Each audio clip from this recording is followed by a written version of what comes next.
Today, we're going to look at a Sons of Liberty Gunworks 16-inch Liberty Fighting Barrel that was generously loaned to me by a subscriber. The Liberty Fighting Barrel is a relatively new addition to the Sons of Liberty lineup that was released around November of 2025 and appears to replace their Combat V2 barrels, which I recently had on my channel. The Liberty Fighting Barrel is made from 4150 chrome moly vanadium steel with a chrome-lined chamber and bore, phosphate-treated exterior, 5R rifling, a 223 wild chamber, 1-7 twist, half by 28 threads, a DLC-coated barrel extension, and it comes dimpled for a gas plug set screw. The barrel weighs about 1.8 pounds, which puts it in about the midweight category for a 16-inch barrel. Throat erosion was at a 1, which is what I would expect for a new barrel. Headspace was between 2 thousandths and 5 thousandths larger than the minimum spec. The barrel extension was slightly oversized, so it took just a little bit of heat to fit it into my upper receiver, but made for a very firm connection once it was seated. Gas block journal diameter was a bit smaller than average, which made for a bit of a looser fit with the gas block. The gas port diameter was 75 thousandths, which is just on the smaller side of average compared to the other 16-inch barrels with mid-length gas that I've measured, which made for a nice shooting experience. Here's a look at the chamber, which doesn't appear to have anything significantly out of place. Here is the neck of the chamber, which mostly looks fine. You can see a bit of texture in the chrome. It kind of looks like some longitudinal striations. As you'll see, this is present throughout the bore, and I'm not saying it's an issue, but it's something you'll notice as we continue with the Borescope footage. Here's a look at the throat of the barrel as it was received, before it had been fired at all, and it looks pretty even without any significant machining marks. And just for kicks, here is the throat again after shooting the groups and cleaning it. So you can see what it looks like after putting a few rounds through it. And there isn't a big change, and the chrome is holding up just fine. Here's a look at the 5R rifling, which looks fine. And you can also get a look at the slight texture in the chrome. And again, I'm not necessarily saying that this is a fault. There just appear to be some manufacturing artifacts that occur in chrome from time to time, and the chrome from different chrome-lined barrels can look a bit different. Here is a comparison with the chrome and rifling from the Mark I that I shot a while ago. The Mark I has Sun's 3-groove polygonal rifling, so you can see a difference there. But both barrels have the same sort of texture in the chrome. If you saw my video on the Mark I, it shot amazingly well. So again, this texture isn't necessarily a defect. It's just something that I found to be unique to chrome-lined barrels from Sun's. Moving on, here's a quick look at the gas port, which looks fine. And you can also see some mild tool marks in the rifling to the right side of the gas port, which isn't unexpected for AR barrels in this price range. And here's a look at the crown, which looks pretty good. All right, we're going to see what I can do with this barrel by shooting a couple groups at 100 yards. The first group is with Federal Gold Medal 77 grain Sear Match Kings, and I like doing 30 shot groups to get a decent sample size, and also to get some heat into the barrel to see if that changes anything. The accelerometer readout that you see is from a Shooter's Global SG Pulse, and I also have a Mantis X attached to the handguard. So between those two, you should be able to see if I pull any shots. I'm using a Garmin chronograph to track the velocities, which we'll go over with the rest of the numbers. The rifle is supported with a front rest and a rear bag to keep things as stable as possible.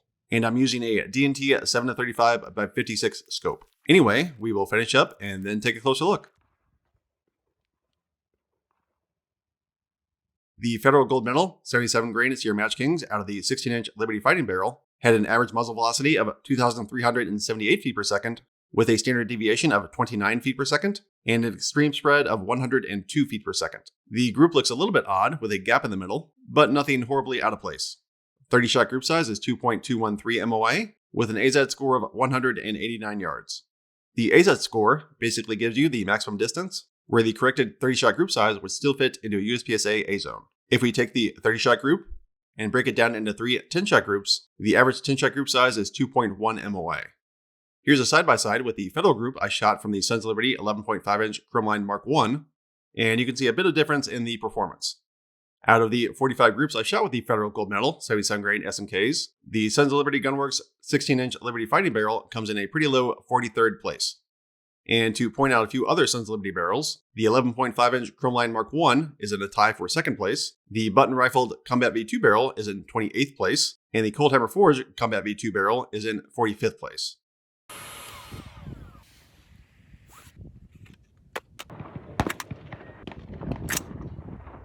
Alright, second group we're going to look at is with Hornady 73 grain ELD match. The reason why you're seeing 2 groups with this ammo is because the first group was really bad, so I wanted to give this barrel a second chance. These groups were shot 1 week apart, and between the groups, I completely cleaned the barrel and swapped out every component to see if that might make a difference. So I'm shooting the same ammo and the same barrel, but using a different scope, a different barrel nut and handguard, a different gas block and gas tube, and a different receiver. But despite all those changes, the groups ended up being almost identical. So I guess it just is what it is.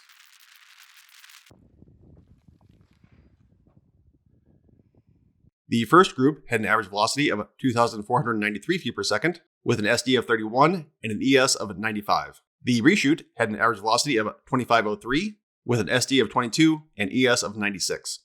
Group 1 had a shot or two scored out to the right, and Group 2 had one or two shots that landed a bit high. But neither group looks particularly good. Group 1 had a 30-shot group size of 3.771 MOA, with an AZ score of 128 yards. With Group 2, I only shot 29 rounds instead of 30.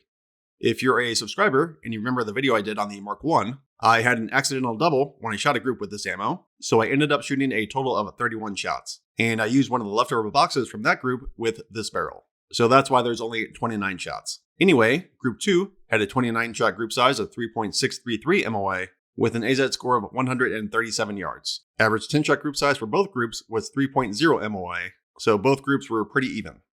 Here is a comparison with the Hornady group I shot with the Sons of Liberty 16-inch SPR barrel, and there's a pretty big gap in performance. Out of the 21 groups I shot with the Hornady, the Liberty Fighting Barrel comes in dead last in 20th and 21st place. And then to point out some of the other Sons barrels, the 16-inch SPR is in first place, the 11.5-inch Chromeline Mark I is in 7th, the Button Rifle Combat V2 barrel is in 10th and 12th place, and then the Cold Hammer Forged Combat V2 barrel is in 18th place.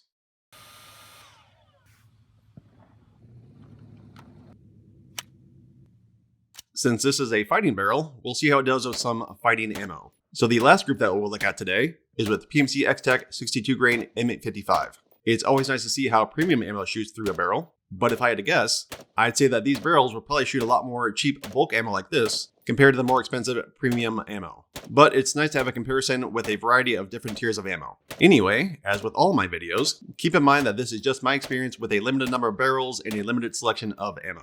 So if you were to get this same barrel and shoot the same or different ammo, it might perform better or worse for you. That said, hopefully yours doesn't shoot worse than this, because this group was pretty bad. The PMC M855 had an average velocity of 2,921 feet per second, with an SD of 21 and ES of 101. The group looks really bad, and the cold bore shot ended up really high compared to the rest of the group. A 30-shot group size was 10.830 MOA, with an AZ score of only 50 yards. Average 10-shot group size was 8.8 MOA. And just for kicks, here's a comparison with the Mark I group that I shot with PMC M855. Out of the 24 groups that I shot with this ammo, the Liberty Fighting Barrel comes in last place by a pretty healthy margin. This barrel didn't quite make the cut, but if you want to see my recommendations for Chromeline barrels, you can check out the article I wrote on AZ Insights. Link is in the description. Thanks for watching. Later.